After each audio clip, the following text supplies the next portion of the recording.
केशव नगर राज्य के एक छोटे से गांव में हरिराम नाम का एक सीधा साधा, मेहनती और ईमानदार किसान अपनी पत्नी के साथ खेत में बैठा हुआ था। देखना, हमारी फसल इस साल बहुत अच्छी होगी। हाँ, क्योंकि मेरी मेहनत के साथ साथ मेरे खेत की जमीन पर तुम्हारी मेहनत का पसीना भी शामिल है अर्चना। हाँ। नहीं, सारे गांव में केवल तुम ही मेहनती और ईमानदार हो। तुम्हारे पास जमीन तो कम है, लेकिन तुम्हारा दिल बहुत बड़ा है। कुछ देर बाद दोनों पति पत्नी घर चले गए।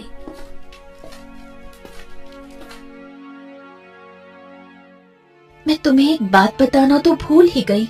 घर में लकड़ियाँ खत्म हो गई हैं। अरे चिंता मत करो, मैं कल सुबह सबसे पहले जंगल में लकड़ियाँ काटने के लिए ही चला जाऊंगा। ठीक है ना, ले आऊंगा। चलो अब।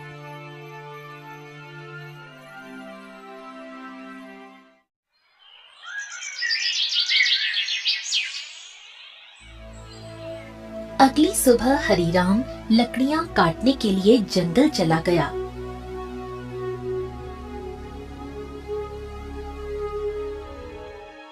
हरिराम एक पेड़ पर कुल्हाड़ी चलाने ही वाला था कि तभी उसने देखा झाड़ियों में एक घायल बंदर करहा रहा था।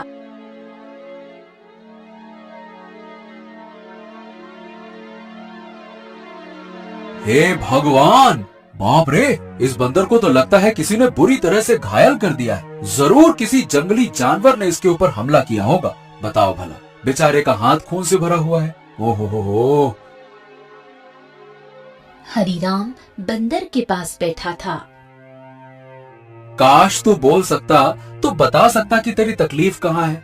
फिलहाल तो तेरे हाथ में खून दिख रहा है, लेकिन जिस तरह से तू दर्द से तड़प रहा है ना, बाप रे, तकलीफ तो कहीं और ही है। उसी समय वहाँ एक साधु आ पहुँचा। कौन हो तुम और बंदर से क्या बातें कर रहे हो? प्रणाम साधु महाराज, मैं तो बस लकड़ियाँ काटने के लिए जंगल में आया था। इस घायल बंदर को देखा तो इसके ऊपर तरस आ गया। लगता है किसी जंगली जानवर ने हमला किया है इसके ऊपर। देखिए ना, इसके हाथ से खून बह रहा है। लेकिन जिस तरह ये दर्द से तड़प रहा है, मुझे तो लगता है कि इसे कहीं और ही तकलीफ है। बहुत कम इंसान होते हैं जिनके मन में जानवरों के प्रति इंसानियत होती है। रुको रुको रुको। ओम। इतना बोलकर साधु मंत्र पढ़ने लगा। अचानक रंग बिरंगी किरणों से बंदर का जख्म सही हो गया। हाँ, अब ये बंदर तुम्हें बता सकता है कि इसकी तकलीफ कहाँ है। इतना बोलकर साधु वहाँ से चला गया। बंदर उठकर खड़ा हो गया। मेरे कंधे में बहुत दर्द हो रहा था। हाँ, अब अच्छा लग रहा है। एक शेर ने मुझ पर हमला किया। मैं बचने के लिए दूसरे पेड़ में कूदा। शेर का पंजा मेरे हाथ में लगा और मेरा हाथ घायल हो गया। मैं पेड़ ही नहीं पकड़ पाया और मैं जैसे ही नीचे गिरा, बाप रे बाप, मेरे कंधे में बहुत चोट लग गई थी। अरे, तुम तो बिल्कुल मनुष्य की आवाज में बात कर रहे हो। ये कैसे संभव हुआ? जब साधु ने मंत्र पढ़ा ना, तब मुझे ऐसा लगा कि मेरे अंदर बात करने की शक्ति आ गई है। मैंने बोला और मेरी आवाज तुम तक पहुंच गई। लगता है ये चमत्कार साधु बाबा ने किया है। हाँ।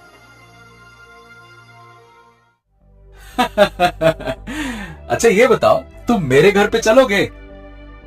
ओहो, अब तुमने मेरी जान बचाई है तो अब तो मैं तुम्हारे साथ ही चिपक गया हूँ। मतलब मैं तुम्हारे साथ ही रहूंगा। और क्योंकि मैं इंसानों की तरह बात करने लगा हूँ, तो मैं बंदरों से अब तो अलग हो गया हूँ ना। क्या करूँगा उन बंदरों के साथ रहकर? अब तुमसे बातें करूँगा जी भर के। चलो, तुम मेरा कोई अलग नाम भी रख सकते हो। बताओ बताओ, मेरा क्या नाम रखोगे? बड़े मजे की बातें करते हो तुम। चलो ठीक है, मैं तुम्हें आज से गोलू कह के पुकारूंगा। क्यों, कैसा नाम है? अच्छा नाम है ना? हाँ, अच्छा नाम है। चलो चलो चलो चलो, घर चलते हैं।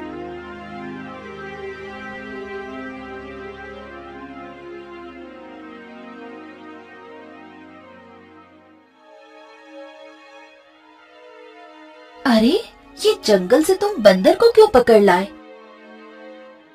हरीराम पूरी घटना अर्चना को बताने लगा।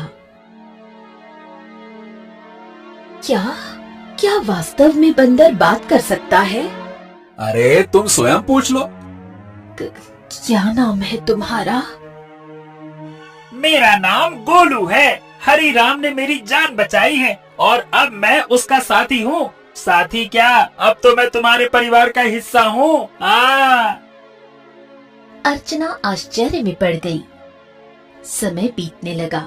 गोलू की मौजूदगी घर में नई जान ले आई थी। धीरे धीरे गोलू अर्चना के काम में हाथ बटाने लगा। गोलू अब हरीराम का सच्चा साथी बन चुका था। एक दिन गोलू हरीराम से बोला, हरीराम, अब मैं भी तुम्हारे साथ खेत में चलूंगा। क्या करूंगा घर में बैठे बैठे, मुझे भी चलना है। अरे गोलू, खेत का काम आसान नहीं होता, बहुत मेहनत लगती है। क्या करोगे तुम वहाँ पे? अरे क्या करूंगा क्या, मैं भी तुम्हारे साथ मेहनत करूंगा। और क्या, क्या मुझे कम मेहनती समझा है क्या? बस डर ये है कि गांव वालों ने तुम्हें बोलते हुए देख लिया ना, तो वो न जाने क्या समझेंगे। अरे पर जब मैंने तुमसे पहली बार बात की थी तो क्या तुम डरे थे क्या, बताओ? देखो गोलू, मैं दुनिया को जानता हूँ। हर कोई मेरे जैसा नहीं होता है जो तुम्हें समझ सके। ओहो, मुझे दुनिया से क्या है लेना देना, मुझे तो तुम्हारे संग है रहना। मेरा मतलब ये है कि मुझे बस तुमसे मतलब है, क्योंकि मैं तुम्हारा साथी हूँ। हाँ। हरीराम मुस्कुराया और अगले दिन गोलू को साथ लेकर खेत चला गया। कुछ ही दिनों में गोलू ने खेती की हर बात सीख ली। अब वो हरीराम का सच्चा मददगार बन गया था।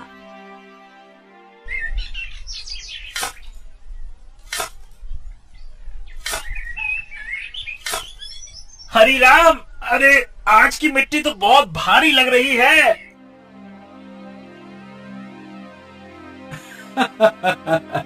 गोलू, अब तो तू पक्का किसान बन गया है। मिट्टी का भी फर्क समझने लगा है। गोलू की बात अब गांव में फैलने लगी थी और ये बात आखिरकार पहुंची जमींदार चौधरी के कानों तक। क्या हरीराम के घर एक बंदर है जो इंसानों की तरह बोलता है? हाँ जमींदार साहब, मैं खुद देख चुका हूँ। अरे मैंने तो उसे बोलते हुए सुना भी है। पहली बार तो मैं डर गया था।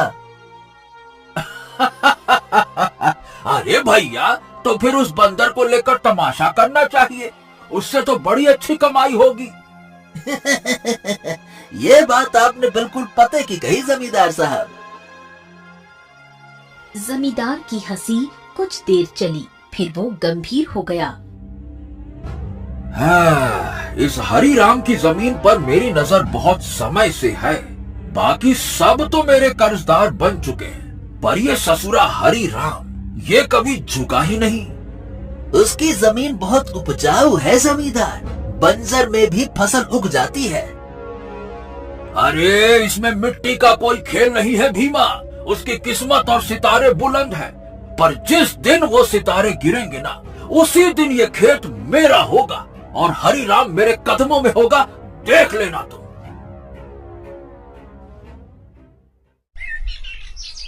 समय ऐसे ही बीतने लगा। एक दिन हरीराम और गोलू जब खेत से घर लौटे तो आंगन में बैठी अर्चना को देखकर दोनों के चेहरे पर चिंता की रेखाएं खिंच गईं। अरे अर्चना, क्या हुआ? ये कैसी खांसी है?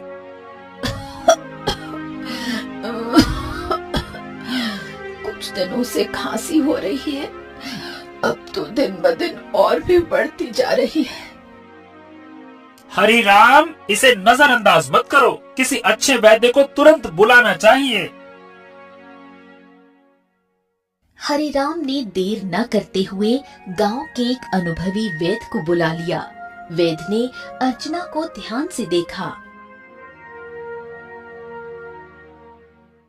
हरीराम, देखो, इन्हें एक विचित्र बीमारी हो गई है। अगर समय पर इलाज न मिला तो ये जानलेवा हो सकती है। हाँ, नहीं नहीं नहीं नहीं वैद्य जी, आप तो इलाज शुरू कीजिए, मैं कोई कसर नहीं छोड़ूंगा।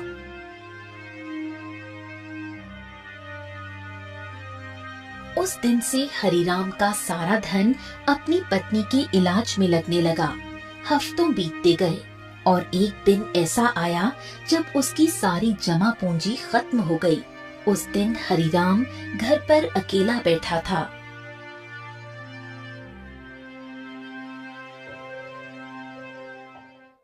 ऐसे उदास मत बैठिए, मैं अपने आप ठीक हो जाऊंगी। ऐसा ऐसा मत कहो अर्चना, मैं तुम्हें इस हालत में नहीं देख सकता। तो अब क्या करोगे? जो कुछ था सब तो मेरे इलाज में लगा दिया। अब तो बीज खरीदने तक के पैसे नहीं बचे। हरिराम सिर झुकाए बैठा था। तभी गोलू तेजी से दौड़ता हुआ आया। हरिराम, हिम्मत मत हारो।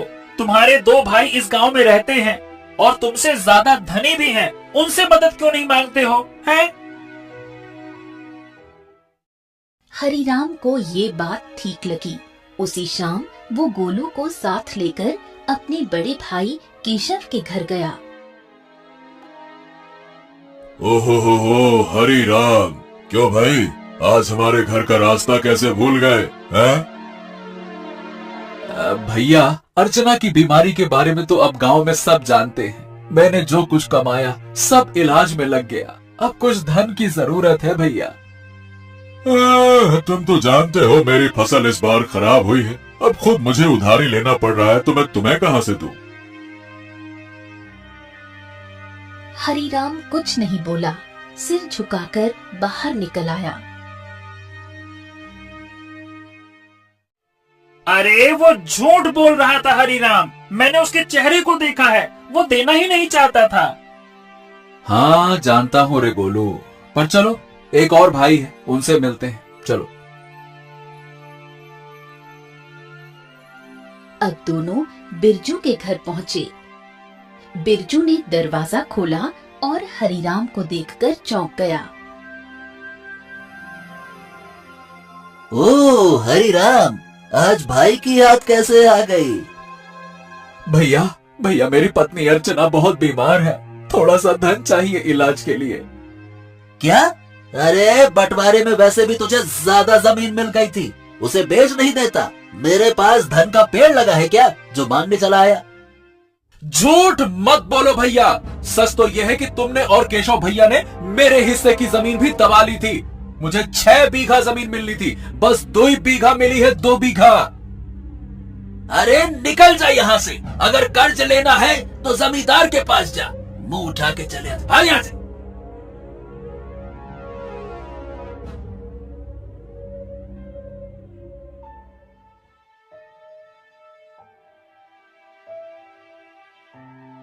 कैसे भाई हैं तुम्हारे हरिराम, एक भी मदद को तैयार ही नहीं है। हाँ, इस दुनिया में इंसान ऐसे ही होते हैं, मतलबी, अपना पराया कुछ नहीं देखते। तो अब क्या करोगे? क्या जमींदार के पास जाओगे? हाँ, मजबूरी है गोलू, मैं नहीं जाना चाहता था, इसीलिए तुम्हारे कहने पे भाइयों के पास गया। अब तुम ही बताओ, मेरे पास और क्या रास्ता बचा है, बताओ।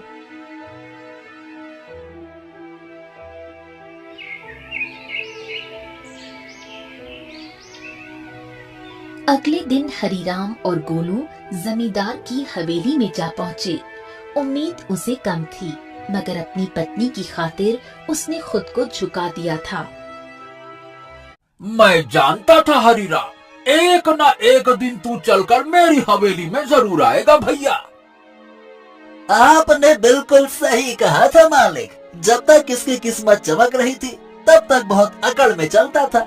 अब देखो कैसा मुरझाया मुरझाया सब खड़ा है। ए जमींदार, तुम्हें किसी की हालत का मजाक उड़ाने का हक नहीं है। लोग तुम्हारा सम्मान करते हैं, तुम्हें भी दूसरों का सम्मान करना चाहिए, समझे? ए बंदरवा, बकवास बंद कर। तू इंसानों की तरह बोलता है, इसका मतलब ये नहीं है कि तू इंसान बन गया है, समझा? हाँ भैया हरिराम, बताओ बताओ क्यों आए हो?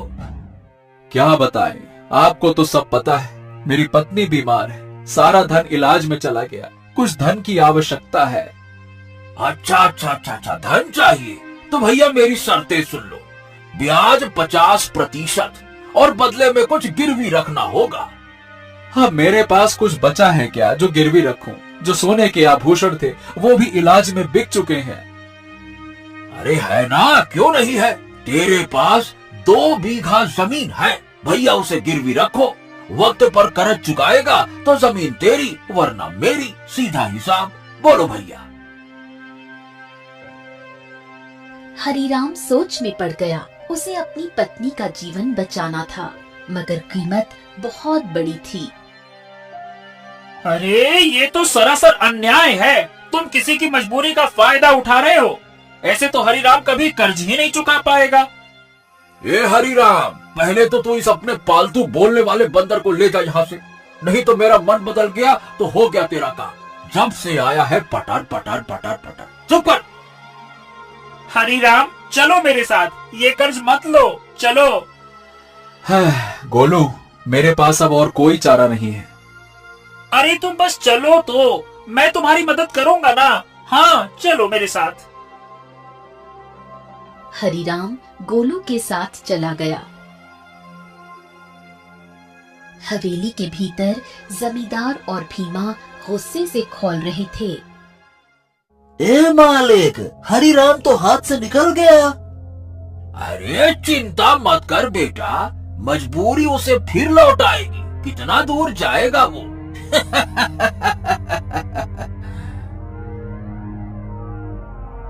हरिराम गोलू के साथ घर पर आ पहुंचा और गोलू तुरंत वहां से चला गया। शाम तक गोलू लौटकर नहीं आया। हरिराम और अर्चना की चिंता बढ़ने लगी। गोलू अब तक क्यों नहीं आया? कहीं जमींदार ने उसे कुछ कर तो नहीं दिया? अरे पता नहीं कहाँ गया। मेरा मन भी बड़ा बेचैन है। रात बीत गई। सुबह सूरज की किरणों के साथ ही गोलू वहां पहुंचा, हाथ में एक चमकती जड़ी बूटी के साथ। अरे गोलू, तू कहाँ था? हमें लगा कहीं तुझे कुछ हो तो नहीं गया। अरे मैं जंगल गया था उन साधु महाराज को ढूंढने जिनसे मुझे बोलने की शक्ति मिली थी। उन्हें मैंने सारी बात बताई और उन्होंने दया करके ये जड़ी बूटी दी है। उन्होंने कहा है कि इससे बड़ी बीमारी ठीक हो सकती है। हाँ। गोलू ने वो जड़ी बूटी अर्चना को दे दी। कुछ देर बाद अर्चना की आंखों में चमक लौट आई। मुझे बिल्कुल स्वस्थ महसूस हो रहा है, जैसे मैं कभी बीमार ही नहीं थी। हाँ। अर्चना, तुम्हारी खांसी भी ठीक हो गई। और गोलू, तू तो हमारे लिए देवता बन गया। अगर तू नहीं होता तो मैं जमींदार से कर्ज लेकर अपनी खेती भी खो बैठता।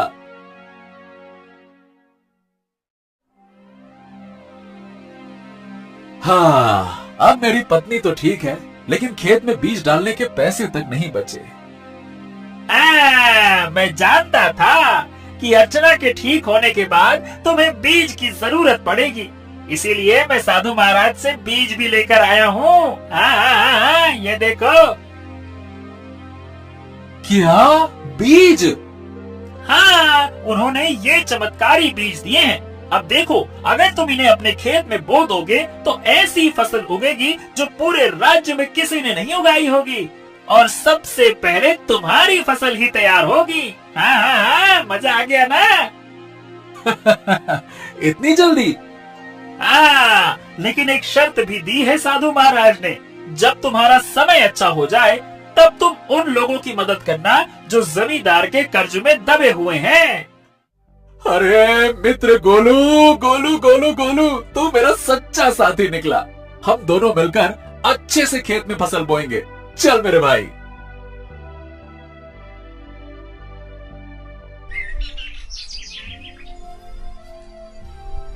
अगले ही दिन हरिराम, गोलू और अर्चना ने मिलकर खेत जोता, बीज बोया और आकाश की ओर देखकर मेहनत का वादा किया।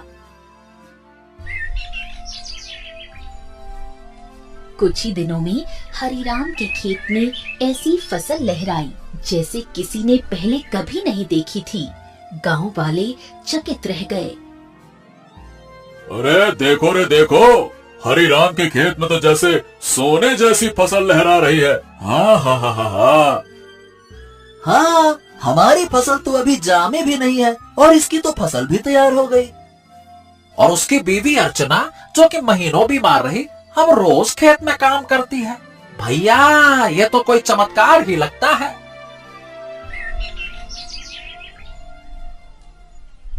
कुछ दिनों बाद हरिराम की किस्मत बदल गई। चमत्कारी फसल ने उसे गांव का सबसे सफल किसान बना दिया। बाजार में उसके नाम की चर्चा फैल गई। हरि राम जपो राम नाम, बन गया तू धनवान। जो सोचा था वो हो गया सच। हाँ, वाकई में सच तो हो गया। लेकिन अब बारी है गोलू वादा निभाने की, उन सब की मदद करने की जो जमींदार के कर्ज में डूबे हैं। हाँ बिल्कुल, चलो आज से ही शुरुआत करते हैं। अपने गांव का बिंदेसर का खेत सबसे पहले छुड़ाते हैं। चलो।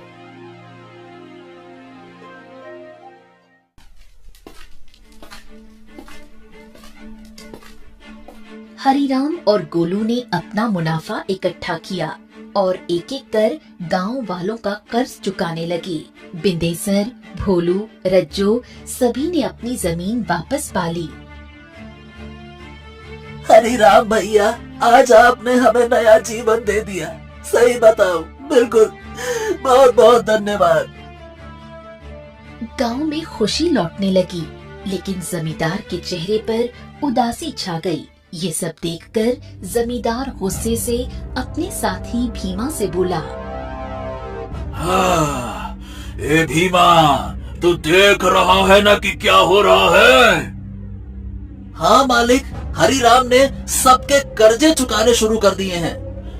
अगर यही चलता रहा तो एक दिन तो मेरी जमींदारी ही खत्म हो जाएगी और मेरा दबदबा भी खत्म हो जाएगा। आप तो आदेश दीजिए मालिक की करना क्या है।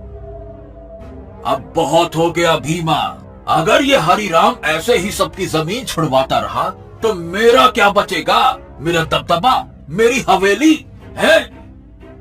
अरे मालिक, आप तो बस आदेश कीजिए, कल ही उसका काम तमाम कर दूंगा। सब खेत में काम करते हैं, वही खत्म कर दूंगा। कहिए। खून जमीन पर गिरे ऐसा मारना साले को, ताकि सबके दिल में डर उतर जाए। जा, हरिराम को मिटा दे, जा।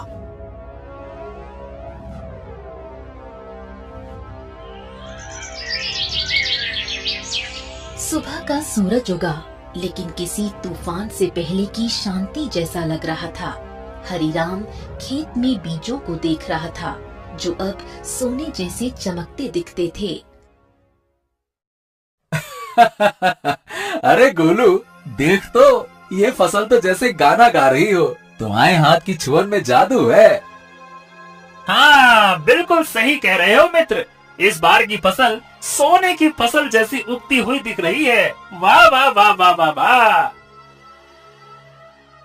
इतना बोलकर अचानक गोलू एक ओर हट गया। सच तो ये था कि गोलू को किसी की आहट की भनक लग चुकी थी। तभी वहां जमींदार और भीमा आ पहुंचे। भीमा के हाथ में लंबा बर्छा था। हरिराम झुका हुआ था। अब भुगतो किसान। जैसे ही भीमा ने हरिराम की ओर बर्छा फेंका, एक छलांग, एक चीख, एक वार, लेकिन हरिराम पर नहीं, गोलू पर। गोलू! नहीं नहीं, ये क्या किया तूने? तुम्हारे लिए मित्रता का मतलब सिर्फ साथ नहीं होता, कभी कभी बलिदान भी होता है। तूने मेरी जान बचाने के लिए अपनी जान दांव पर लगा दी। क्योंकि तुम मेरे साथी हो और मैं तुम्हारा।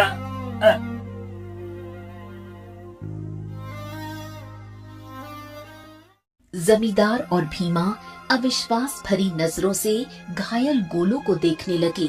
भीमा जमींदार की ओर देखकर बोला, अरे ये क्या जमींदार, इस मूर्ख बंदर ने तो हरिराम के ऊपर लगने वाला वार अपने ऊपर ले लिया। हाँ, तुमने सही कहा, लेकिन मैं फिर भी हरिराम को जीवित नहीं छोड़ूंगा। इतना बोलकर जमींदार गोलू की ओर देखकर क्रोधित अवस्था में बोला, अरे तू मूर्ख का मूर्ख बंदर ही रहा। अरे तू इंसानों की तरह बोल सकता था और इंसानों की तरह रहने लगा था, लेकिन तू इंसानों की तरह चतुराई नहीं सीख सका। तुझे क्या जरूरत थी अपने ऊपर वार लेने की?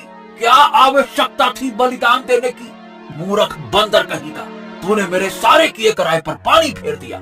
लेकिन तुझे क्या लगता है कि मैं हरिराम को जीवित छोड़ दूंगा? नहीं, मैं हरिराम को जीवित बिल्कुल नहीं छोड़ूंगा, क्योंकि उसकी वजह से ही मेरा गांव में दबदबा समाप्त हुआ है।